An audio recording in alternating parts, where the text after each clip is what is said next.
علیہ وسلم. اور تھوڑا قریب قریب ہو کر کے بیٹھ جائیں درمیان میں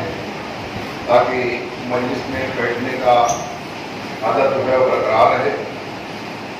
اور سننے اور سنانے میں دل لگے. پچھلے دنوں آپ لوگوں نے کچھ چیزوں کا اور قسموں کا بیان سماعت پایا تھا کہ جن میں روزہ نہ رکھنے کی اجازت ہے. کہ اس میں آپ نے سماعت پایا تھا کہ کوئی ایسا مریض جو روزہ رکھنے سے جس کا مرض بہت بڑھ جائے گا، اچھا ہونے میں تاخیر ہوگی، تو اس کو اجازت ہے کہ ان دنوں روزہ نہ رکھے، بعد میں صحت مند ہو جانے کے بعد اس کو پورا کرے. یا اگر مسافر ہے تو اس کو بھی اختیار ہے کہ اگر سفر اس کا بہت مشکل ہے اور شدت کی گرمی ہے تو ایسے وقت میں روزہ نہ رکھتے ہوئے بعد میں اس کو پورا کرے. حاملہ عورت ہے یا بچے کو دودھ پلانے والی عورت ہے تو اس کو بھی اختیار اور اجازت ہے کہ ان دنوں میں روزہ ایسی حالت میں نہ رکھے. تو یہ باتیں آپ نے سماعت پائی تھی. مزید اور اسی کے تعلق سے مسئلہ آپ ممکن سماعت پائیں. فرماتے ہیں کہ سانپ نے کاٹا اور جان کا اندیشہ ہوا تو اس صورت میں روزہ توڑ دے. کسی کو روزے دار کو جو روزہ رکھا ہوا تھا اس کو سانپ نے ڈس لیا اور ایسی صورت میں یہ ہے کہ وہ دوا نہیں کرے گا، نہیں کھائے گا، پیے گا تو ہو سکتا ہے کہ جان ہو جائے، جان چلی جائے. تو ایسی صورت میں روزہ توڑ دے، اس کو کفارہ نہیں صرف قضا دینا پڑے گا. اس طرح سے جن لوگوں نے ان عذروں کے بنیاد پر روزہ توڑا ان پر فرض ہے کہ ان روزوں کی قضا رکھیں اور ان قضا روزوں میں ترتیب فرض نہیں ہے. لہذا اگر ان روزوں کے پہلے نفل روزے رکھے تو یہ نفلی روزے ہو گئے، مگر حکم یہ ہے کہ عذر جانے کے بعد دوسرے رمضان کے آنے سے پہلے قضا رکھ لیں. حدیث پاک میں فرمایا گیا ہے کہ جس پر اگلے رمضان کے قضا باقی ہیں اور وہ نہ رکھے تو اس کے اس رمضان کے روزے قبول نہیں ہوں گے. اور اگر روزے نہ رکھے اور دوسرا رمضان آ گیا تو اب پہلے رمضان کے روزے اس رمضان کے روزے رکھ لے، قضا نہ رکھے. بلکہ اگر غیر مریض اور مسافر نے قضا کی نیت کی جب بھی قضا نہیں بلکہ اسی رمضان کے روزے ہوں گے. اب یہ بڑا تفصیلی مسئلہ آپ نے کئی ایک سماعت پایا کہ جن لوگوں نے تمام عذر کے بنیاد پر روزے نہیں رکھے، جیسے کہ سفر میں جانا تھا، حاملہ عورت تھی، دودھ پلانا ضرورت تھی، بہت بیمار تھا، شیخ فارغ نے اتنا بوڑھا آدمی ہو گیا کہ اب اس کو صحت مند ہونے کی امید ہی نہیں رہ گئی ہے. ایسے سارے جو بھی آزار ہیں ان بنیاد پر جن لوگوں نے روزہ نہیں رکھے ان پر فرض ہے کہ رمضان کے بعد عید کے بعد وہ قضا اس کو پورا کریں. اگر باحیات ہے تو اس کو چاہیے کہ اس کو پورا کریں. اور اگر وہ اچھا نہیں ہوا، مریض کا مریض ہی ہے، بوڑھا آدمی جب تندرست نہیں ہو پائے تو پھر اس کا فدیہ دے دے. یا تو اچھا ہو گیا، بیمار تھا اچھا ہو گیا، دودھ پلانے والی عورت جب وہ فارغ ہو گئی، اب بچہ بڑا ہو گیا دودھ نہیں پیتا، اس کو چاہیے کہ ان روزوں کی قضا رکھے. حاملہ عورت تھی، اب بچے کی ڈلیوری ہو گئی تو اس کو چاہیے کہ وہ ناپاکی کا حجاب گزر جانے کے بعد وہ ان روزوں کی قضا رکھ لے. مسافر تھا، سفر میں تھا، سفر سے گھر واپس آ گیا، اس کو چاہیے کہ سفر میں روزے اس کے چھوٹے اس کو قضا رکھے. اور ان روزوں کی قضا رکھنے میں ترتیب ضروری نہیں ہے کہ پہلے ان کو رکھ لے اس کے بعد دوسرے جو ہے تو نفلی روزے رکھے. فرماتے اگر ان درمیان میں کوئی نفلی روزہ رکھنے کا موقع آ گیا تو نفلی رکھ لے. اس کے لیے پورا سال پڑا ہوتا ہے. اس رمضان کے روزے کی قضا رکھنے کے لیے اگلے رمضان تک کا پورا سال 11 مہینہ کے بعد پڑا ہوا ہے. جیسے کہ شوال کے 6 روزے بڑے فضیلت والے ہیں. حدیث پاک میں جس نے شوال کے عید کے بعد ایک دن چھوڑ کر کے اس کے بعد سے 6 روزے جس نے رکھ لیے پورے مہینے میں ایک کر کے آگے پیچھے جیسے بھی تو ماہ شوال کے 6 روزے جس نے رکھ لیے فرمایا تو اس کو پورا 7 روزہ رکھنے کا ثواب ملے گا. ایک روایت میں ایسا ہے کہ اس کو جو ہے تو ایسا ہے جیسے اس نے دہر کا روزہ رکھا، یعنی زندگی بھر کا روزہ رکھا. ایسا بھی روایت میں آیا. تو اب اگر عید کے بعد اور اس کے رمضان کے روزے کچھ قضا ہو گئے ہیں تو ضروری نہیں ہے کہ پہلے یہ قضا والے رکھے پھر وہ شوال کے 6 روزے رکھے. نہیں، وہ شوال کے روزے رکھ لے اور یہ جو ہے اس کے بعد وہ پورے سال میں جب اس کو موقع لگے تب اس کو قضا یہ پورا کر لے. اور فرماتے اس طریقے سے اگر کسی کا قضا ماہ رمضان کا روزہ باقی رہ گیا، پورا سال گزر گیا، اس نے قضا رکھے نہیں، تو اب حدیث پاک میں آتا ہے کہ اگلے سال رمضان کے روزے جب وہ رکھے گا اور یہ پہلے کی قضا باقی رہے اس کو پورا نہیں کیا تو اس کے اگلے سال کے رمضان کے فرض روزے قبول نہیں، اس کے قبول نہیں. اس لیے چاہیے کہ اگر کسی کا روزہ چھوٹ جائے کسی وجہ سے قضا باقی رہ جائے یا کفارے والا بھی روزہ ہے تو اس کو ضروری ہے کہ پورے 11 مہینے میں اس کو پورا کر لے، ورنہ زندگی بھر کا خسارہ ہو جائے گا۔ اچھا، آپ فرماتے ہیں کہ پورے سال اس نے نہیں رکھے، 11 مہینے نکل گئے، اگلا رمضان مہینہ آ گیا، اب اس کو کسی نے بتایا یا اس کو یاد آیا میرا پچھلے رمضان کا باقی تھا اور میں نے اس کو رکھا نہیں، رمضان مہینہ آ گیا تو کیا وہ پہلے پچھلے والا رکھوں 30 والا رکھوں؟ تو فرمایا کہ نہیں، اس کو اب جو آیا ہے رمضان مہینہ اس رمضان کا ہی روزہ رکھنا فرض ہے، جو قضا باقی رہ گیا ہے رمضان مہینے میں رمضان کی قضا نہیں رکھ سکتا، رمضان مہینے میں کوئی بھی قضا روزہ نہیں رکھ سکتا، کیونکہ رمضان مہینے کا روزہ فرض ہے تو آپ فرض چھوڑ کر کے کوئی دوسرا کام نہیں کر سکتا۔ رمضان مہینے کا روزہ ہر سال رمضان مہینے میں عاقل بالغ مسلمان پر فرض ہے، تو اب رمضان مہینہ آ گیا تو رمضان مہینے میں دوسرا کوئی روزہ قضا ادا نفل یا منت کا کوئی روزہ نہیں رکھ سکتا، رمضان مہینے میں رمضان کا ہی روزہ وہی کرنٹ رمضان کا جو ہے اس کو رکھنا پڑے گا۔ اب اس کو توبہ باللہ کرے، معافی مانگے اور پھر اس رمضان سے گزر جانے کے بعد جو پہلے کا چھٹا ہوا ہے احساس ہوا ہے تو اس کو پورا کرنا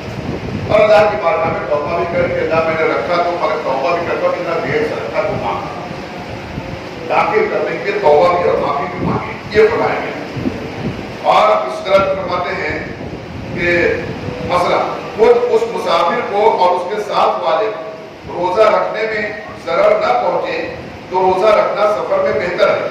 ورنہ نہ رکھے تو گنہگار نہیں۔ کوئی آدمی سفر میں ہے، مسافر ہے اور اس کے ساتھ بھی کوئی اس کے دیکھ بھال کے لیے بھی کوئی آدمی ہے یا دیکھ بھال کے لیے تو نہیں ہے، اس کے ساتھ میں کوئی مسافر ہم سفر ہے، اب اگر یہ روزہ رکھتا ہے تو اس کے ساتھ والے کو بھی تکلیف ہوتی ہے، یہ روزہ رکھتا ہے تو اس کے ساتھ میں جو رہ رہا ہے اس کو بھی تکلیف ہوتی ہے، اب اس کے لیے افطار کا انتظام کرنا، سحری کا انتظام کرنا، اس کو ٹائم پہ دیکھنا بھولنا، یہ تمام چیزیں اس کے لیے مشکل ہو جاتی ہیں۔ تو ایسی صورت میں پھر بھی اس کو اختیار نہیں، چاہے تو رکھے چاہے تو نہ رکھے، نہیں رکھے گا سفر میں مسافر روزہ نہیں رکھے گا تو گنہگار نہیں ہوگا۔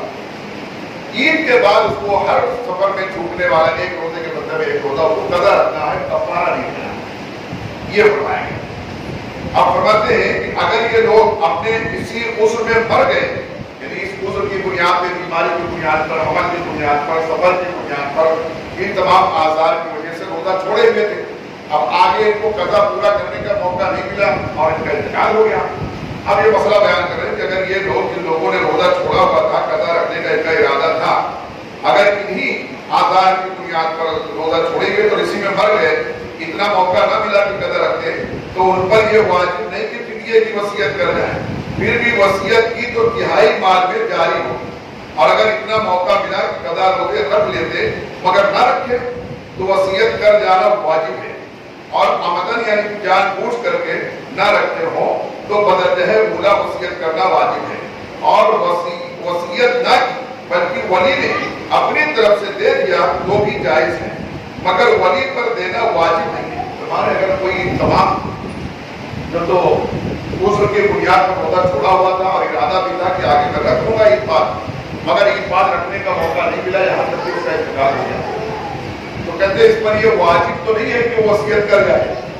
انتقال سے پہلے، لیکن اگر کر دیا تو جو ورثہ جو ہے ان کے لیے اگر وصیت کیا ہے تو ان پر لازم ہے کہ اس کے مال میں سے اس کا فدیہ دے دیں، جتنا روزہ چھوٹا تھا اتنے روزے کی فدیہ دے دیں۔ وصیت نہیں بھی کیا ہے تو بہتر یہ ہے کہ وارثین جو بھی آل اولاد ہے اس کو چاہیے کہ اس کے روزے کی فدیہ دے دیں، روزے نماز جو بھی باقی رہ گیا ہے اس کے فدیہ دے دیں، ان کے حق میں بہتر ہے۔ بہرحال اگر وارثین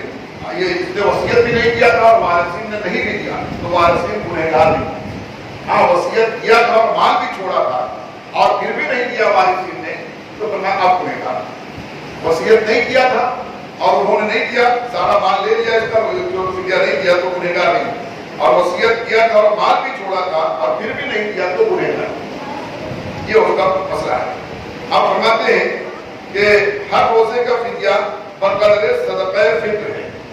جتنا فطرے کی رقم ہوتی ہے اتنا ایک روزے کا فدیہ، یعنی کہ 70 روپیہ ہے فطرے کی رقم، ایک روزہ چھوٹا ہے تو 70 روپیہ دینا پڑے گا، 2 روزہ چھوٹا ہے تو 140 روپیہ دینا پڑے گا۔ اس طریقے سے ہر روزے کے بدلے میں اس کو ایک فطرے کی رقم دینا ہے، یا تو ایک مسکین کو 2 وقت پیٹ بھر کھانا کھلانا ہے، ایک صورت اس کی یہ بھی ہے فدیہ ادا کرنے.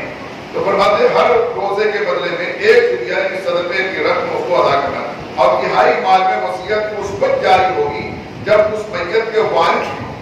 اور اگر وارث نہ ہو تو سارے مال سے فدیہ ادا ہوتا ہو تو سب کا سب فدیہ میں ادا کر دینا لازم ہے. ہمارے اگر جیسے وصیت کیا یعنی اس کے وارثین ہیں ان کو وصیت کر گیا اور مال بھی چھوڑا ہے تو اس کے مال میں سے جتنا فدیہ ہوتا ہے اتنے کی رقم جو روزے کے بدلے تو فدیہ ادا کر دیں. اور اگر وارث کوئی نہیں ہے, کوئی اپنے ایسا تھا اس کو کوئی وارث نال اولاد نہیں رہ گئے تو ہمارے اس کو سارے مال کو فدیہ, اگر سارا مال دے کر فدیہ دینا ہے تو سارا مال اس کو فدیہ میں اس کا دینا پڑے گا. کوئی اور دوسرا حقدار آ کر کے فدیہ نہ دے کر کے پورا مال لے لے تو نہ یہ جائز نہیں. جس سے کوئی وارث نہیں ہے سگے اور اس نے وصیت بھی نہیں کی لیکن اس کا مال اس نے چھوڑا ہے اور لوگوں کو معلوم ہے کہ اس نے روزہ چھوڑا ہے تو روزے کا فدیہ دینا باقی ہے تو اس کے سارے مال میں سے فدیہ دیا جائے گا. مطلب ایک شخص کی طرف سے دوسرا شخص روزہ نہیں رکھ سکتا. ایسا نہیں ہو سکتا کہ کوئی ایک شخص بیمار ہے تو اس کا تندرست بیٹا کہے تمہارے حصے کا بھی میں روزہ رکھ لیتا ہوں, ایسا نہیں. بلکہ ہر کسی پر خود اس پر روزہ فرض ہے. رمضان کا روزہ خود اپنا اپنا روزہ, جیسے کہ نماز اپنی اپنی نماز خود پڑھنی ہے. کوئی دوسرا آدمی نہیں کہ پیسہ دے دے اور میرے حصے کی 50 ٹکٹ پڑھ دے, ایسا نہیں. یا میرے حصے کی سردار کا روزہ رکھ لے 10,000 میں, ایسا نہیں. یہ اس حالت میں ہے, خالی ایک چیز میں ہے, وہ حج کرنے میں ہے. حج کے بدل جو کیا جاتا ہے کہ کوئی آدمی بالکل جانے کے لائق نہیں ہے یا حج کیے بغیر انتقال ہو گیا, اس کے وارثین کے پاس پیسہ ہے یا اس کا بھی تھوڑا بہت پیسہ ہے, اب وارثین جو حج کے بدل کرانا چاہتے ہیں تو کسی اور کو بھیج کر کے حج کے بدل کرا دیں تو وہ حج اس کے حق میں ہو جائے گا. مسئلہ وصیت کرنا صرف اتنے ہی روزوں کے حق میں واجب ہے جن پر قادر ہوا تھا. مثلا 10 قضا ہوئے تھے اور کفر جانے کے بعد 5 پر قادر ہوا تھا, یہ انتقال ہو گیا تو 5 ہی کی وصیت واجب ہے. فرماتے ہیں جتنا روزہ, جیسے کسی کے 10 روزہ قضا ہوا تھا, 10 روزہ قضا ہوا اور اس کے بعد جب عید گزر گئی, شوال کا مہینہ آ گیا تو اس میں سے 5 دن اور ایسے بیماری میں ہی گزرے ہوتے, 5 دن اور بیماری میں ہی گزرے. 5 دن کے بعد اچھا ہو گیا, صحت ہو گیا, اب سوچا کہ میں روزہ رکھنا شروع کر دوں, لیکن رکھا نہیں. 5 دن اور گزر گئے, 5 دن تو بیماری میں ہی گزر گئے تو اس کا فدیہ نہیں ہے. ابھی اس پر روزہ رکھنا ضروری نہیں آیا, ابھی اس کو رخصت ہے. لیکن 5 دن گزرنے کے بعد اب اچھا ہو گیا تو 5 دن اور اسی حالت میں گزار دیا. اب رکھوں گا, تب رکھوں گا, کل رکھوں گا, پرسوں رکھوں گا کر کے 5 دن اور گزر گئے. اب 6 دن اس کی طبیعت اتنی بگڑ گئی کہ اب سدھرنے جیسے, اب اس نے وصیت کی یہ میرا روزہ نہیں رکھ پایا, 10 میرا چھوٹا تھا, اس کا فدیہ دینا ہے. تو اب اس میں 10 کا نہیں دینا ہے, 5 کا ہی دینا ہے, کیونکہ 5 اس کو زندگی کے 10 ہی دن ملے. رمضان کے جانے کے بعد, ماہ رمضان کے جانے کے بعد اس کو 10 دن ملے. 10 میں تو 5 بیماری میں گزر گئے, 5 دن صحت مند رہا, تندرست رہا تو اس کو 5 روزے کی ہی قضا کرنا ہے یا 5 کا ہی فدیہ دینا ہے, 10 کا نہیں دینا. لیکن کتنا اس میں وصول ہے ہمارے اسلام میں. ایسا نہیں تب زور خبر اللہ اکراہ فی الدین جو فرمایا کہ اس وقت تو دین میں کوئی جبر نہیں ہے, ایک دم زبردستی نہیں ہے کہ غلط دبا کے لینے والی بات نہیں, بہت سہولت ہے اس میں دی گئی. تو فرمایا کہ ایسے سب کو 5-10 روزے کے نہیں بلکہ 5 روزے کی فدیہ اس کو دینا پڑے گا. آپ فرماتے ہیں کہ شیخ فانی یعنی وہ بوڑھا جس کی عمر ایسی ہو گئی کہ اب روزہ اب روز بروز کمزور ہی ہوتا جا رہا ہے. جب وہ روزہ رکھنے سے عاجز ہو یعنی نہ اب رکھ سکتا ہے نہ آئندہ اس میں اتنی طاقت آنے کی امید ہے کہ روزہ رکھ سکے گا تو اسے روزہ نہ رکھنے کی اجازت ہے. اور ہر روزے کے بدلے میں فدیہ یعنی دونوں وقت ایک مسکین کو بھر پیٹ کھانا کھلانا اس پر واجب ہے, یا ہر روزے کے بدلے میں صدقہ فطر کے مقدار جو مسکین کو دے دے. یہ دونوں صورت ہے. اور ایسا آدمی بھی جو اتنا بوڑھا ہو گیا کہ اب تندرست نہیں ہو پا رہا اور نہ تو تندرست ہونے کی امید ہے تو اس کو بھی روزہ نہ رکھنے کی اجازت ہے. تو اس کے لیے چاہیے وہ چاہے تو اپنے زندگی میں یعنی جب نہ تو تندرست ہو پا رہا, بوڑھا ہو گیا اور مردانہ ہو گئی ہے, اب تندرست ہونے کی امید بھی ختم ہو گئی, اب بستر پہ جیسے جیسے زندہ ہے تو بوڑھا سے تو فرماتے وہ چاہے اپنی زندگی میں بھی جانے چاہے تو 2 وقت مسکین کو کھانا کھلائے پیٹ پر اور چاہے تو فطرے کی رقم ہوئے تو اتنے جتنا روزہ چھوٹ رہا ہے ہر روزے کے بدلے پورے مہینے کے روزے کا اگر دینا چاہے تو پورے مہینے کے بھی دے سکتا ہے. اور وہ چاہے تو مہینے کے شروع میں ہی دے, رمضان میں شروع ہوا کہ پورا فطرہ تو فدیہ دے پورے مہینے. اب اگر رمضان کے چند دن زندہ رہا اس کے بعد انتقال ہو گیا اور فدیہ پورے مہینے کے دے دیا تو فرمایا کہ جتنا دن زندہ تھا اتنا تو روزے کی فدیہ ہو جائے گی، باقی اس کے لیے صدقہ ہو جائے گا، باقی اس کے حق میں صدقہ ہو جائے گا۔ اب فرماتے ہیں اگر ایسا بوڑھا کہ گرمیوں میں گرمی کی وجہ سے روزہ نہیں رکھ سکتا مگر جاڑوں میں رکھ سکے گا تو اب افطار کر لیں، تو اب تو کھائے پیے گرمی کے دن اگر رمضان میں آ گیا اب روزہ نہ رکھنے کی اجازت ہے، اور ان کے بدلے جاڑوں کے دنوں میں رکھنا فرض ہے۔ ایسا بوڑھا شخص شوگر کا مریض ہے، خدا نہ کرے، اس کو بار بار ڈاکٹر کہتا ہے تم کو ہر گھنٹے میں کچھ نہ کچھ دینا ہے، یہ تو انسولین لینا پڑے گا اور یہ کرنا پڑے گا، اس کو مسئلہ ہوتا ہے۔ تو گرمی کے دن میں اس کو بار بار کچھ نہ کچھ کھانے اور پینے کی حاجت ہے کہ تھوڑا سا اس کو کھائے گا ورنہ طبیعت بگڑ جائے گی۔ تو ایسی صورت میں گرمی کے دن جب رمضان میں نہ پڑ جائے تو اس کو روزہ نہ رکھنے کی اجازت ہے۔ لیکن اب ٹھنڈی کے دنوں میں، بارش کے دنوں میں، جاڑے کے دنوں میں اس کو رکھنے کی اجازت وہ کی طاقت ہے کہ جاڑے کے دن میں ٹھنڈی میں رکھ سکتا ہے تو اس پر فرض ہے کہ وہ رکھے، ٹھنڈی کے دن میں بھی رکھے، ایسا اس کے لیے حکم ہے۔ مطلب اگر فدیہ دینے کے بعد اتنی طاقت آ گئی کہ روزہ رکھ سکے تو فدیہ صدقہ نفل ہو کر کے رہ گیا، آپ کو روزوں کی قضا ہے۔ کوئی فدیہ بھی دے دیا تھا کہ میں تندرست نہیں ہو پا رہا، بہت بیمار ہوں، فدیہ دے دیا لیکن بعد میں تندرست ہو گیا تو فرمایا کہ اب وہ روزہ رکھے، جب تندرست ہو گیا تو اب وہ روزہ رکھے، اور جو صدقہ اس نے فدیہ دے دیا ہے وہ صدقہ نفل ہو گیا، ان روزوں کی قضا وہ رکھے، ہر روزے کے بدلے میں ایک ہوگا۔ اب فرماتے ہیں یہ اختیار ہے کہ شروع رمضان ہی میں پورے رمضان کا ایک فدیہ دے دیں یا آخر میں دیں، اور اس میں تملیغ شرط نہیں بلکہ اباحت بھی کافی ہے، اور یہ بھی ضرور نہیں کہ جتنے فدیے ہوں اتنے ہی مساکین کو دیں بلکہ ایک مسکین کو ہی کئی دن کا دے دے تو بھی جائے، یعنی ہر فدیے کے لیے الگ الگ مسکین کو غریب کو دے ایسا ضروری نہیں، بلکہ ایک غریب ایک مسکین مل گیا فقیر اسی کو 10 روزے کا دے دیا یا جتنا روزہ تھا سب دے دیا تب بھی جائے، یہ فرمائے۔ اور ضروری نہیں ہے کہ ایک دم آخری میں رمضان مہینہ گزر جائے گا تب دے گا، شروع رمضان میں بھی دے سکتا ہے۔ کون ایسا بیمار آدمی جس کو اچھا ہونے کی امید نہیں رہے گا، ایسا بوڑھا جو تندرست ہونے کی امید نہیں رہے گی، وہ شروع میں بھی دے سکتا ہے آخر میں بھی دے سکتا ہے، دونوں صورتیں اس کے لیے جائز ہیں۔ آپ فرماتے ہیں کہ کسی نے ہمیشہ روزہ رکھنے کی منت پانی اور برابر روزے رکھے تو کوئی کام نہیں کر سکتا، برابر روزہ رکھے گا تو کوئی کام نہیں کر سکے، بہت کمزور ہو جائے گا، جس سے بسر اوقات اس کے لیے مشکل ہو جائے، اسے بقدر ضرورت افطار کی اجازت ہے، اسے چاہیے کہ بیچ بیچ میں 2-4 دن روزہ رکھے، 2-4 دن کھائے پیے، پھر 2-4 دن رکھے، اس طریقے سے بھی رکھ سکتا ہے، اور ہر روزے کے بدلے میں فدیہ دے اور اس کی بھی قوت نہ ہو تو استغفار کرے، یعنی یہ فرض روزے کی بات نہیں کر رہا، کسی نے ہمیشہ روزہ رکھنے کی منت مانی کہ میں پورا مہینہ پرانے مہینے میں بھی وہ مہینے میں بھی روزہ رکھتا، لیکن اب روزہ تو رکھنے کی منت مان لی اس نے، اب روزہ رکھ رہا ہے تو کام دھندا نہیں کر پا رہا، ڈیوٹی نہیں کر پا رہا، تو اس کا گزر بسر کرنا مشکل ہو گیا ہے،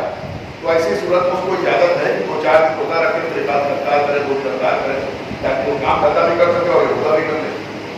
ایسی صورت میں اس کو اجازت ہے۔ ہاں ایسی صورت میں فرماتے ہیں ہر روزے کے بدلے میں فدیہ دے، جو ایسی صورت میں روزہ کیونکہ منت مانا تھا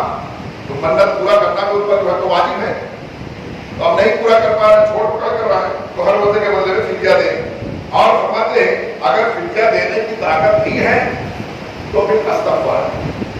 اللہ کی بارگاہ میں معافی مانگے، توبہ اور استغفار کرے، جیسے کہ یہ اثرات چل رہا ہے، یہ استغفار کا بالخصوص اثرات چل رہا ہے،